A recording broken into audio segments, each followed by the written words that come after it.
फिर भी हमें लगता है कि हम उससे कम है, तो इस कॉम्प्लेक्सिटी की फीलिंग से हम आगे कैसे बढ़ें?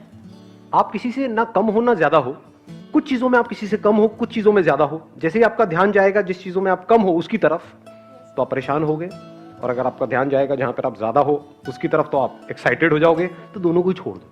You are unique, don't compare yourself with anyone. एक ऐसा कोट है जो मैंने सुना था जब आप लोगों की एज में मैं था, जिसका मेरी लाइफ के ऊपर बहुत तगड़ा असर हुआ था। उस एक कोटेशन ने मेरी थिंकिंग को एक अलग डायरेक्शन दी थी। That was, live your life today as most people won't, so that you can live the rest of your life as most people can't.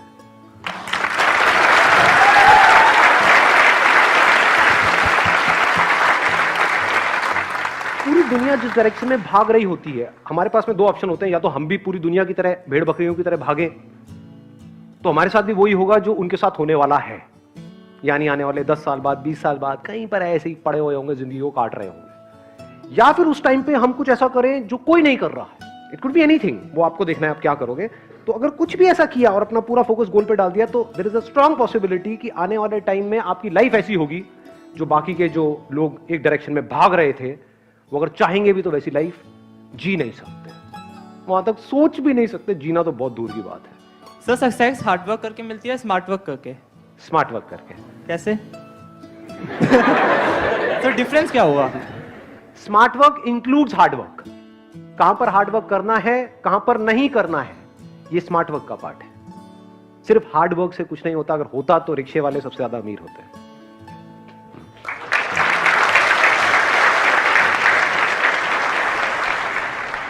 मुझे ये पूछना था, कुछ 2-3 दिन पहले ही मेरे साथ एक चीज हुई कि मतलब मेरा अकाउंट्स का पेपर था और मैं एकदम से पहला दिन मैंने वेस्ट कर दिया कि ये ऐसे ऐसे करूंगी, पूरा स्केड्यूल बना लिया कि ये करूंगी, पर कुछ नहीं हुआ।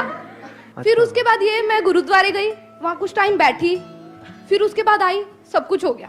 अब ये है कि अगर उस समय पे मैं ये पास में गुरुद्वारा नहीं होता सपोज, और मैं नहीं गई होती, नहीं तो फिर उस समय क्या होता? एक मिनट चुप रहो। घर में है ना गुरुद्वारा आपके? हाँ, देखो गुरुद्वारे जब हम जाते हैं तो क्या होता है, हमारा जो माइंड है वो पीसफुल हो जाता है थोड़ी देर के लिए, क्योंकि आप कनेक्ट करते हो गुरुद्वारे से। हो सकता है कोई और मस्जिद से करता है, कोई और मंदिर से करता है। तो जहां पर भी जा करके आपका माइंड रिलैक्स हो जाता है। बहुत सारे लोग मेरा सेशन इसीलिए देखते हैं। मुझे कई लोगों के कमेंट्स मिलते हैं कि सर जब रात को नींद नहीं आती ना, आपकी वीडियो लगा लेते हैं तो नींद आती। मैंने कहा मेरी वीडियो सोने के लिए देखते हो तुम? इसलिए बनाता हूँ, मतलब मैं लोरी सुना रहा हूँ, क्या कर रहा हूँ? अलग अलग तरह से लोग वीडियोज यूज कर रहे हैं। तो कहने का मतलब है कि वहां पर जब आप जाते हो तो माइंड आपका बिल्कुल पीसफुल हो जाता है। जब माइंड पीसफुल हो जाता है तो that is the best state to be in. उससे बढ़िया और कोई स्टेट नहीं है, क्योंकि उसके बाद खुद ही आपको अंदर से समझ आने लग जाता है कि मेरे सही क्या है, गलत क्या है, और आप लाइफ में सही ट्रैक पे आगे बढ़ने लग जाते हो।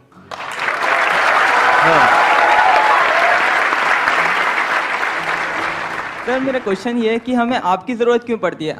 आपने यहाँ पे अभी 3 क्वेश्चन की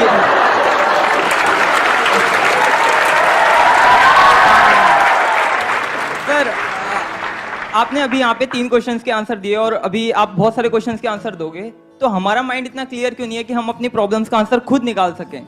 आप अगर कहीं पर जा रहे हो जहां के रास्ते के बारे में आपको कुछ नहीं पता है कि यहाँ पर डेंजर है, ये सही रास्ता है, ये गलत रास्ता है, जैसे कहीं पर जंगल में हो, आप भटके हुए हो और आपको नहीं पता है, तो कोई बंदा जो उस रास्ते पे चल चुका है, अगर उससे आप पूछ रहे हो या समझने की कोशिश कर रहे हो, तो इसको बेवकूफी नहीं कहेंगे, इसको इंटेलिजेंस कहेंगे। क्योंकि 2 तरीके के लोग हैं इस दुनिया में। एक वो जो खुद गलती करते हैं और उससे सीखते हैं, दूसरे वो जो दूसरों की गलती से सीख लेते हैं। वो समझदार है, क्योंकि वो उस काम को 1 साल में कर सकते हैं जो हो सकता है सामने वाले को करने में 20 साल लगे। तो आप 1 साल में वो कर सकते हो, ये तो ज्यादा हो जाएगा, 10 साल में वो कर सकते हो जो मुझे करने में 20 साल लगे। मैंने बहुत कर लिया ना।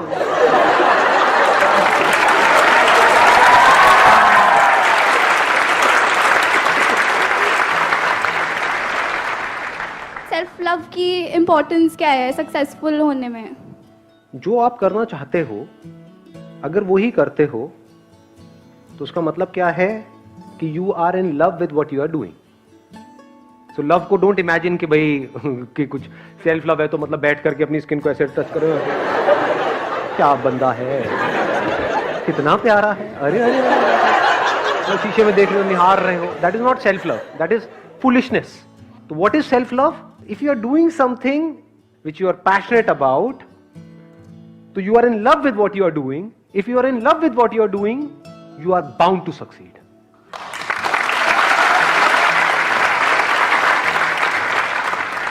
हमारे parents are our well wishers, वो हमारे लिए कभी कुछ बुरा नहीं सोच सकते. बट आप ये भी कहते हो हमारी गट फीलिंग जो होती है वो सही होती है हमारे लिए. But somewhere back of the mind हमें ये भी पता होता है कि हमारे पेरेंट्स उस लर्निंग फेज से जा चुके हैं जिससे हम अभी जा रहे हैं. तो हम क्या करें, जो हमारी गट फीलिंग कह रही है या जो पेरेंट्स कह रहे हैं? पेरेंट्स आपको कभी भी गलत सलाह नहीं देंगे, हमेशा आपके अच्छे के लिए सोचेंगे. आपकी गट फीलिंग गलत भी हो सकती है. जैसे गट फीलिंग में आप ये भी कह सकते हो, मेरी गट फील कह रही है कि आज तो मुझे गांजा लेना ही है. हाँ, आज तो मैं 300 की स्पीड पर गाड़ी चलाऊं, मेरी गट फील कह रही है. तो you know what is right and what is wrong. तो गट फील को कनेक्ट करो पहले सही से. तो आपको पता है कि ये मेरी गट फील है और ये सही है. तो अगर आप सही सोच करके अपनी गट फील के बेस पे एक्ट कर रहे हो अपनी लाइफ में और आउटकम गलत भी आता है, तब भी वो सही है, क्योंकि एटलीस्ट आपने अपनी लाइफ की रिस्पॉन्सिबिलिटी तो ली, बजाय ये कि किसी और के हिसाब से. फिर वो और चाहे कोई भी हो, चाहे आपके पेरेंट्स हो, चाहे सोसाइटी हो, चाहे दुनिया हो, चाहे कोई टीचर हो, चाहे मैं हूं, चाहे कोई भी है, वो आपको बताता जा रहा है और आप आगे चलते चले जा रहे हो, तो आप एक कठपुतली बन जाओगे. So don't be a puppet in your life, be a human being who has got the courage to act irrespective of what the outcome is. तब आप लाइफ में एक ऐसा दिन आ सकता है जब पूरी तरह से अपनी जो लाइफ है उसकी रिस्पॉन्सिबिलिटी आप अपने हाथ में ले सकते हो. अगर ऐसा नहीं हुआ तो ब्लेम गेम खेलते रहोगे मरते दम तक. क्या आज मेरी लाइफ में जो भी कुछ हो रहा है वो मेरे बाप की वजह से हो रहा है, मेरी माँ की वजह से हो रहा है, जो भी हो रहा है मेरी वजह से हो रहा है, चाहे सही हो रहा है चाहे गलत हो रहा है. Let's get big hand for her.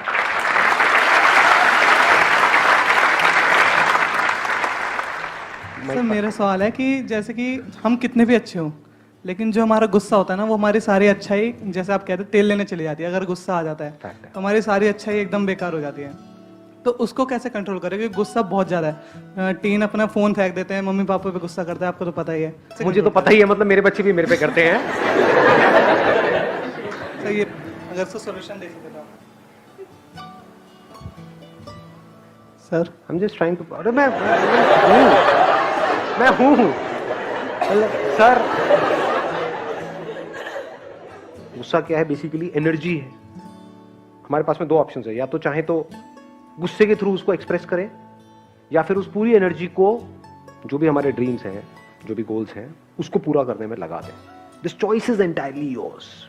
गुस्सा है, अगर आप ध्यान से देखोगे तो मेरी भी कई सेशंस में आपको एग्रेशन नजर आएगा. So that aggression is there in everybody. That aggression is not bad. That aggression is energy. तो एनर्जी को मैनिफेस्ट करने के दो तरीके हैं. एक है कि थ्रू एंगर, या फिर है अपना जो भी आप काम कर रहे हो वहां पर अपनी पूरी एनर्जी लगा दी आपने. Thank you sir.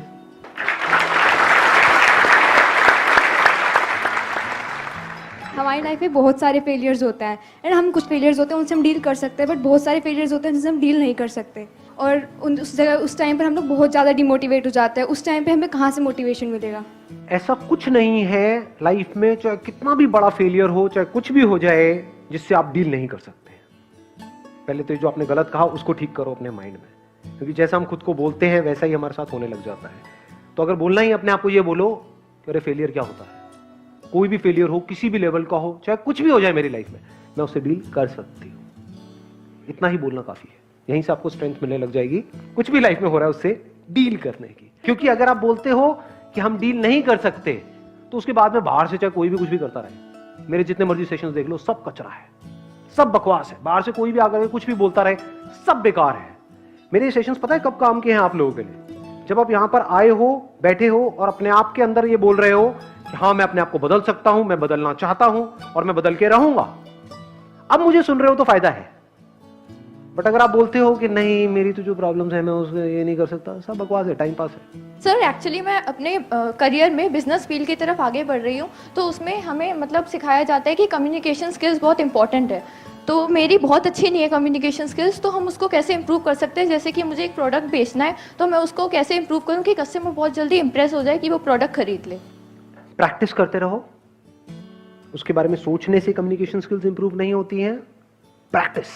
सर जैसे मैं कुछ करती हूँ तो फिर मतलब लोग सामने से नेगेटिव कमेंट्स करते हैं कि तू सही नहीं कर रही है, तो मैं डिमोटिवेटेड फील करती हूँ। क्यों? क्योंकि अभी आप एक्चुअल में सही नहीं कर रहे हो। आपने मेरा पहला सेशन देखा है? Yes sir. इतना वाहियात है कि देखोगे तो आंखों से खून के आंसू टपकेंगे। Yes sir.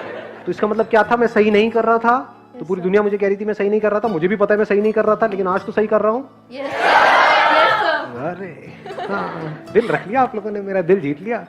5 मिनट के लिए और चलेगा अब ये सेशन। हाँ।